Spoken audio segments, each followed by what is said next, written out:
Assalamualaikum warahmatullahi wabarakatuh. Perkenalkan, nama saya Jeki Ahmad. Saya dari Poltekkes Kemenkes Pangkal Pinang, Prodi Keperawatan Pangkal Pinang tingkat 1. Baiklah, di sini saya berdiri untuk menjelaskan tentang bagian muskuloskeletal beserta fungsinya, serta bagian otot beserta fungsinya. Yang pertama-tama yaitu saya akan menjelaskan terlebih dahulu bagian muskuloskeletal beserta fungsinya. Di sini sudah terdapat yaitu bagian yang pertama yaitu adalah tengkorak. Tengkorak ini dapat kalian lihat sendiri gambarnya. Oke, yang pertama adalah tengkorak. Tengkorak ini berfungsi untuk melindungi otak serta organ indera seperti mata serta telinga bagian dalam. Yang kedua yaitu adalah tulang leher. Tulang leher ini berfungsinya yaitu menjadi jalur tempat saraf dan pembuluh darah dan melindungi saraf dan pembuluh darah dari kerusakan. Yang ketiga yaitu adalah tulang dada. Tulang dada ini fungsinya yaitu melindungi organ dada dari cedera. Yang keempat adalah tulang iga. Di sini bagian tulang iga di mana fungsinya yaitu melindungi paru-paru, organ dada dari melindungi paru-paru, jantung, hati dan organ lainnya di rongga dada. Selanjutnya yaitu adalah vertebrata kolom. Vertebrata atau tulang vertebrata ini fungsinya yaitu menyangga utama tubuh, melindungi kanal dan sumsum tulang belakang. Selanjutnya yaitu adalah masuk dengan koka. Koka ini fungsinya yaitu melindungi dan menyangga organ punggung dan jaringan penggantung lainnya. Ini adalah bagian koka. Selanjutnya yaitu adalah tulang kelangka. Tulang kelangka ini fungsinya sebagai penanggung berat badan atas ketika duduk dan berdiri. Selanjutnya yaitu adalah simfisis pubis. Bagian simfisis pubis berada di sini, daerah sini, di mana fungsinya menyatukan rami superior kiri dan tulang kemaluan. Selanjutnya yaitu adalah pubis. Nah, pubis ini fungsinya yaitu melindungi organ seksual dan reproduksi. Oke, selanjutnya yaitu kemasuk tulang iklum. Iklum atau ixium. Fungsinya yaitu menopang berat badan saat duduk. Selanjutnya yaitu adalah falang. Tulang falang ini fungsinya untuk menopang tubuh daerah bagian atas. Jadi tulang falang ini di bawah bagian dekat kaki. Selanjutnya yaitu metatarsal. Fungsinya sebagai penahan beban utama di kaki saat berdiri ataupun berjalan. Jadi seluruh beban itu ditahan pada tulang metatarsal. Selain itu, ada juga yang dinamakan dengan tarsal, masih di bagian kaki. Tarsal ini fungsinya untuk meningkatkan kita dalam untuk melakukan gerak pada kaki. Selanjutnya yaitu tulang betis. Tulang betis ini tulang betis. Tulang betis ini fungsinya menopang berat badan dan memberikan kekuatan pada otot saat bergerak. Selanjutnya yaitu tibia atau tulang kering. Tulang kering di sini bagian tulang kering. Tulang kering ini fungsinya menyangga otot yang berada pada area kaki. Selanjutnya yaitu kita masuk tulang paha. Tulang paha ini fungsinya untuk membantu kaki bergerak dengan gerak lurus dan menekuk. Selain itu, di antara tulang paha dan tulang kering terdapat tempat yaitu tempurung lutut. Tempurung lutut ini fungsinya yaitu membungkus dan melindungi sendi lutut. Selanjutnya yaitu kita masuk kepada daerah tangan. Yang pertama yaitu adalah tangan. Ini bagian tangan. Yang pertama yaitu falang. Falang ini fungsinya yaitu sebagai pemberi bentuk tangan dan penghubung tulang jari. Selanjutnya yaitu metacarpals. Fungsinya menghubungkan penggelang tangan dengan jari. Jadi pergelangan tangan itu dihubungkan dengan tulang ini, metacarpals. Selain itu ada dinamakan dengan tulang carver, yaitu masih daerah tangan. Carver, tulang carver ini fungsinya membentuk pergelangan tangan yang membentuk pergerakan seperti supinasi dan pronasi. Selanjutnya yaitu adalah radius. Tulang radius ini fungsinya yaitu sebagai menjadi penyusun kerangka lengan bawah. Jadi menjadi penyusun rangka lengan bawah. Jadi daerah sini kalau daerah kita ini. Selanjutnya yaitu tulang hasta. Tulang hasta di sini daerah sini. Tulang hasta ini fungsinya untuk mendukung aktivitas tangan secara keseluruhan. Dan selanjutnya yaitu adalah tulang humerus. Tulang humerus ini fungsinya menjadi tempat melekatnya 13 otot dan ligamen yang menggerakkan tangan dan siku. Jadi tangan dan siku digerakkan oleh tulang humerus ini. Dan yang terakhir adalah tulang selangka. Tulang selangka ini fungsinya yaitu sebagai pengganjal untuk menjauhkan anggota gerak atas dari bagian dada agar lengan dapat bergerak. Oke, selanjutnya yaitu kita masuk kepada bagian gambar yang kedua. Di sini bagian gambar yang kedua tepatnya yaitu bagian belakang. Oke, ini adalah bagian belakang sistem muskuloskeletal. Jadi pada kali ini kita akan menjelaskan fungsi dan bagian-bagiannya. Yang pertama yaitu varietal. Varietal ini fungsinya yaitu mengendalikan sensasi seperti sentuhan, tekanan, nyeri, dan suhu. Yang kedua yaitu adalah oksipital. Fungsinya membantu kita mengenal objek lewat indera penglihatan.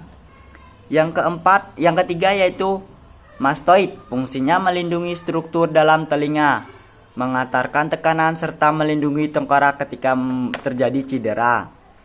Selanjutnya yaitu adalah, ini dapat kalian lihat sendiri, adalah clavikual. Fungsinya untuk sebagai pengganjal untuk menjauhkan anggota gerak atas dari bagian dada agar lengan dapat bergerak. Sini. Selanjutnya yaitu kita masuk pada bagian tulang hulu. Tulang hulu di sini. Tulang hulu ini fungsinya untuk melindungi bronkus. Selanjutnya yaitu adalah tulang badan. Tulang badan ini fungsinya untuk melindungi paru-paru, jantung, dan berfungsi melakukan pernapasan dada. Jadi tulang badan ini fungsinya sebagai berikut tadi. Selanjutnya yaitu kita masuk tulang rawan. Tulang rawan ini fungsinya sebagai penopang massa tubuh ketika melaksanakan aktivitas. Ini bagian tulang rawan. Oke. Selanjutnya yaitu koka. Koka ini fungsinya melindungi dan menyangga organ panggul dan jaringan penggantung lainnya. Dan selanjutnya yaitu adalah sakrum. Sakrum ini di bagian daerah bagian koka. Sakrum ini fungsinya menjadi tempat dasar menyatunya tulang punggung. Jadi ini dapat kita lihatkan. Oke. Nah, selanjutnya yaitu adalah tulang ekor. Tulang ekor ini fungsinya menjaga keseimbangan ketika seseorang duduk. Selanjutnya yaitu adalah ischium. Ischium fungsinya menopang berat badan saat duduk. Yang selanjutnya yaitu simfisis pubis. Simfisis pubis daerah sini fungsinya yaitu menyatakan rami superior kiri dan tulang kemaluan. Dan yang selanjutnya yaitu adalah metatarsal. Metatarsal bagian kaki fungsinya yaitu untuk sebagai penahan beban utama di kaki saat berdiri atau berjalan. Kemudian masuk ke daerah tulang kaki yaitu tulang tarsal. Tulang tarsal ini fungsinya untuk memungkinkan kita bergerak. Selanjutnya yaitu adalah tulang betis. Tulang betis ini fungsinya menopang berat tubuh dan memberikan kekuatan pada otot saat bergerak. Selanjutnya yaitu adalah tulang kering. Tulang kering ini fungsinya menyangga otot yang berada pada area tungkai kaki. Selanjutnya yaitu adalah tempurung lutut. Tempurung lutut ini fungsinya membungkus dan melindungi sendi lutut. Yang selanjutnya adalah tulang paha. Tulang paha ini fungsinya untuk membantu kaki bergerak dengan gerakan lurus dan menekuk. Selanjutnya yaitu kita masuk ke bagian tangan. Bagian tangannya itu yang pertama falanges. Falanges ini fungsinya sebagai memberikan bentuk tangan dan menghubungkan jari. Yang kedua adalah metacarpals. Metacarpals ini fungsinya menghubungkan pergelangan tangan dan jari. Selanjutnya yaitu adalah tulang hasta. Tulang hasta ini fungsinya mendukung aktivitas tangan secara keseluruhan. Selanjutnya adalah tulang pengumpil. Masih di daerah tangan ini ya. Tulang pengumpil ini fungsinya yaitu menyusun kerangka lengan bawah dan sebagai tempat melekatnya otot-otot lengan. Selanjutnya adalah tulang lengan. Tulang lengan ini fungsinya menyokong pergerakan bahu dan membantu menyeimbangkan bahu. Selanjutnya yaitu adalah tulang belikat. Tulang belikat itu fungsinya menyokong pergerakan bahu dan membantu menyeimbangkan bahu. Dan yang selanjutnya adalah tulang selangka. Tulang selangka ini fungsinya yaitu sebagai pengganjal untuk menjauhkan anggota gerak atas dari bagian dada agar lengan dapat bergerak. Oke, baiklah, untuk selanjutnya yaitu kita masuk gambar yang ketiga yaitu bagian-bagian otot beserta fungsinya. Di sini sudah dapat kalian lihat kan bagian-bagiannya. Oke, yang pertama yaitu adalah frontalis. Frontalis ini fungsinya untuk ekspresi wajah. Jadi ekspresi wajah kita itu dikendalikan oleh otot frontalis. Yang kedua adalah orbit. Orbit ini fungsinya menghasilkan sedikit tonjolan pada depan bola mata. Yang ketiga yaitu kita masuk ke orbiculus oris. Fungsinya untuk memberikan tindakan membuka dan menutup mulut. Selanjutnya yaitu mandibula. Mandibula ini fungsinya memberikan penekanan akibat gerakan pengunyahan. Selanjutnya adalah trapezius. Trapezius fungsinya bekerja menyangkut, mengangkat atau elevasi, adduksi dan depresi skapula. Yang keenam yaitu adalah deltoid. Deltoid ini bagian deltoid fungsinya yaitu digunakan untuk melakukan suntikan indera muskular. Jadi ketika melakukan suntikan itu pada otot ini, otot deltoid. Selanjutnya yaitu kita masuk ke otot pectoralis major. Fungsinya bertanggung jawab untuk gerakan yang berhubungan dengan tulang lengan. Nah, selanjutnya yaitu adalah biceps branchial. Fungsinya yaitu berkontraksi penuh dan sebagai supinator lengan. Selanjutnya adalah external oblique. Fungsinya untuk menunjukkan pergerakan tulang belakang dan menjaga kestabilan tulang belakang. Selanjutnya adalah brachioradialis. Di sini masih daerah lengan. Fungsinya yaitu sebagai flex lengan, yaitu posisi menekuk siku. Selanjutnya adalah rectus abdominis. Fungsinya bertanggung jawab untuk meregangkan tulang belakang lumbar. Selanjutnya adalah pubis. Otot pubis ini fungsinya menumpu usus, kandung kemih, rahim, dan vagina. Selanjutnya yaitu kita masuk ke otot bagian kaki yang ke-13 yaitu femur. Femur ini fungsinya penting dalam berjalan, berlari, melompat, dan jongkok. Selanjutnya yaitu adalah otot patella. Fungsinya sebagai otot penghubung tulang kering dan tempurung lutut. Jadi tempurung lutut dan tulang kering dihubungkan oleh otot patella. Selanjutnya yaitu yang terakhir, ini adalah tibialis anterior. Fungsinya untuk dorsiflexion dan membalikkan kaki. Jadi misal kita membalik kaki maka dilakukan oleh otot tibialis anterior. Dan kita masuk gambar yang terakhir, yaitu adalah gambar otot, bagian-bagian otot bagian belakang beserta fungsinya. Yang pertama yaitu occipital bone. Fungsinya untuk menutupi bagian tengkorak. Di sini dapat kalian lihat kan, occipital bone bagian kepala. Yang kedua yaitu adalah otot triceps.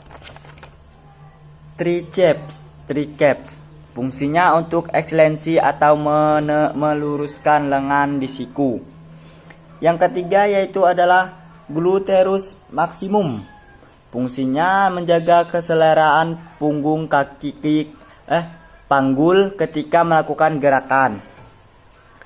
Yang keempat yaitu kita masuk ke daerah bagian kaki, otot bagian kaki bagian belakang. Yang keempat yaitu adalah semindonesis.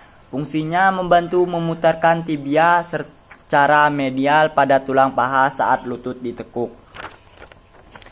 Selanjutnya yaitu yang keenam adalah biceps femoris. Biceps femoris ini fungsinya yaitu sebagai abduktur kaki belakang dan flekstur persendian paha. Tadi lupa yaitu yang kelima. Yang kelima ini adalah semimembranosus. Fungsinya membantu memperpanjang sendi pinggul dan melenturkan sendi lutut. Yang ketujuh adalah gastrocnemius. Gastrocnemius ini fungsinya yaitu meregangkan perantara kaki pada sendi pergelangan kaki dan meregangkan kaki pada saat sendi lutut. Yang kedelapannya yaitu adalah soleus. Soleus ini fungsinya yaitu plantar flexor yang kuat pada sendi pergerakan kaki.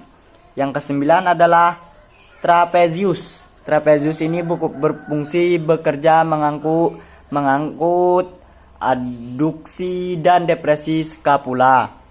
Yang ke-10 adalah deltoid. Deltoid fungsinya tadi yaitu untuk melakukan suntikan pada intramuskular. Yang ke-11 adalah rhomboid. Rhomboid ini fungsinya bekerja melakukan gerakan refleksi bahu. Yang ke-12 adalah yaitu otot latissimus dorsi. Latissimus dorsi ini fungsinya yaitu membantu pergerakan lengan. Yang ke-13 adalah otot palmalis longus. Fungsinya membantu kita untuk mencengkram. Jadi ketika kita mencengkram itu dibantu oleh otot palmalis longus. Yang 14 yaitu adalah otot gluteus media. Fungsinya menjadi keselarasan pinggul ketika melakukan gerakan. Dan yang terakhir adalah gracilis. Gracilis ini fungsinya yaitu sebagai fleksor persendian paha, aduktor kaki belakang, dan ekstensor persendian. Oke, baiklah itu saja yang dapat saya sampaikan pada pertemuan kali ini. Jadi, di sini saya tadi sudah menjelaskan tentang bagian-bagian tulang beserta fungsinya. Sini ada 2 gambar. Dan bagian-bagian otot beserta fungsinya juga terdapat 2 gambar, bagian depan dan bagian belakang. Sekian yang dapat saya sampaikan. Apabila ada kata-kata yang salah saya mohon maaf. Saya akhiri. Wassalamualaikum warahmatullahi wabarakatuh.